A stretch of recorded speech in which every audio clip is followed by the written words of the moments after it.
guys is nakita nyo naman na siguro yung title dyan. This is top 2 requested video sa akin since last month. Kaya lang ngayon lang ako nagkaroon ng lakas ng loob na gawin to. So, ano po nga ba ang... Let's talk about squirting. Try natin sagutin sa abot ng aking makakaya. Ito ay isang female ejaculation. Yun ang tawag ng iba dahil nga nanggagaling ito sa pipay. Maraming scientists ang naniniwala na hindi lahat ng babae ay nakakaranas nito. Ito po ay isang liquid na nanggaling, malamang sa bladder. May mga scientists na po na nagpropose na ang fluid na ito ay galing sa ihi. Kaya lang hanggang ngayon po ay kinokontest pa rin ito ng mga scientists kung ito ba ay talagang galing sa ihi o may halong tubig na ito or tubig ba ito. Pero isa lang ang kasiguraduhan dyan na ang fluid na yan ay dumadaan sa urethra naming mga babae once nandun kami sa moment ng orgasm. Again, hindi po lahat ng babae ay nakakaranas nito. So, only 69% lang po ang nakakaranas nito sa mga babae. 69% guys ha, percent hindi posisyon na, baka kung ano-anong iniisip niyo sa 69. Unang tanong, ma'am, di ko alam kung paano sasabihin. But nung di ko tinigilan, lapangin talaga. Yung pipay niya is naihi siya. Bakit po nangyari yun? Okay, kaya nangyari po yun dahil maaring sobrang nasarapan siya doon sa ginagawa mo. Kumbaga parang na-max out mo yung maximum level. Hindi napipigilan ito guys kapag ka dumarating. Hindi mo to mapipigilan. Bigla ito. Minsan kahit na gusto mong itigil to, hindi mo magagawa kasi tuloy-tuloy siya. And the more na mas rapid yung ginagawa mo, mas mabilis yung ginagawa mo sa kanya, mas lalo siyang naglalabas ng maraming fluid. Pero hindi mo pwedeng sabihin na ihi yung lumabas sa kanya dahil hanggang ngayon nga pinag-aaralan pa rin yan.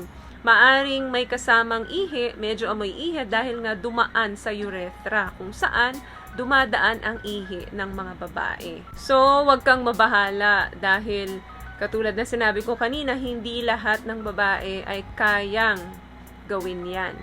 So, you're very lucky dahil experience mo yan.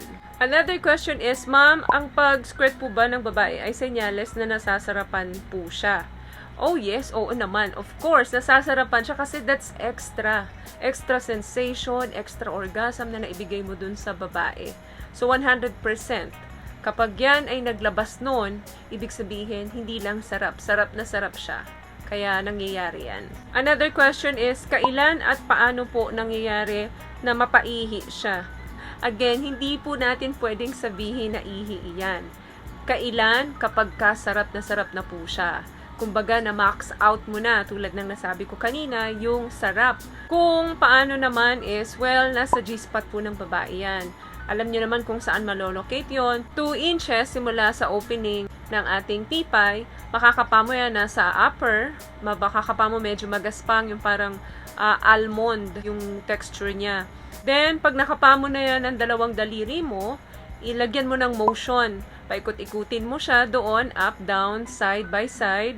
Tapos medyo lagyan mo ng konting press. Huwag mo lang masyadong ipipress kasi may mga babaeng ayaw talaga ng may pressure. And make sure na nakarelax yung partner mo at gusto niya yung ginagawa mo. Medyo itap-tap mo, ipress mo, and pull yung dalawang daliri mo against. So, kung tama ang ginagawa mo at komportable yung kapartner mo dun sa ginagawa mo, mararamdaman mo yun dahil magre-respond siya sa'yo sa pamamagitan ng movement niya at yung mga sound na nagagawa niya. So now, ito yung pinaka-crucial dyan dahil tama nga ang ginagawa mo. Wait lang guys, may aeroplanong dumadaan. Yan.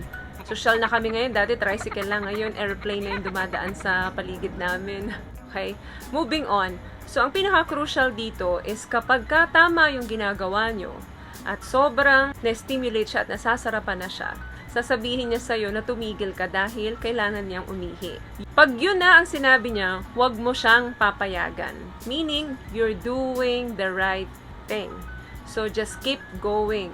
You're almost there. And then, bilang ka lang ng 10 segundo hanggang 15 segundo, tuloy-tuloy mo yung ginagawa mo, dyan na mag-start yung sensation. Mag-start na siya, magkaroon ng big O. Habang nag-big O siya, keep going.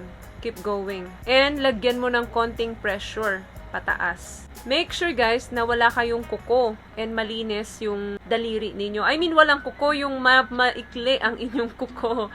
Kasi kapag may kuko, possible na masugatan siya. Dahil nga, you keep going at tama yung ginagawa mo, yun na, mag-start na siya, mag-ejaculate. And still, di ka pa rin tumitigil, patuloy mo pa rin ginagawa, dun na, posibleng lumabas yung pee na sinasabi ninyo, yung ihe, yung squirt na sinasabi ninyo. Actually, odorless po ito eh. Minsan may konting amoy pero konting-konti lang dahil nga dumaan ito sa daanan ng ihi eh. Sabi sa ibang research, pwede daw itong ma-compare sa prostate ng lalaki.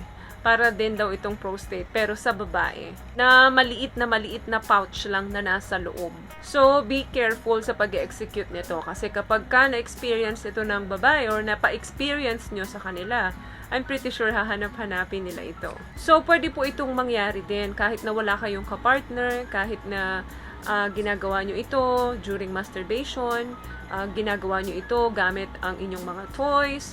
So, possible din po ito mangyari dahil ito po ay stimulation lang. So, ang summary po nito ay ito po ay isang outflow of a liquid other than urine from the vagina's urethra during an orgasm.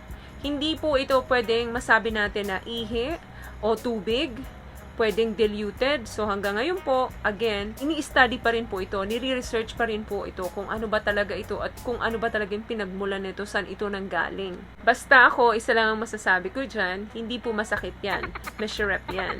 And kadalasan, ang nire-release na liquid nito is 2 ounces about. Pwede po itong maging isa sa enhancement ng inyong pagtatalik. Basta open lang ang communication, willing na mag-experiment, and focus on pleasure.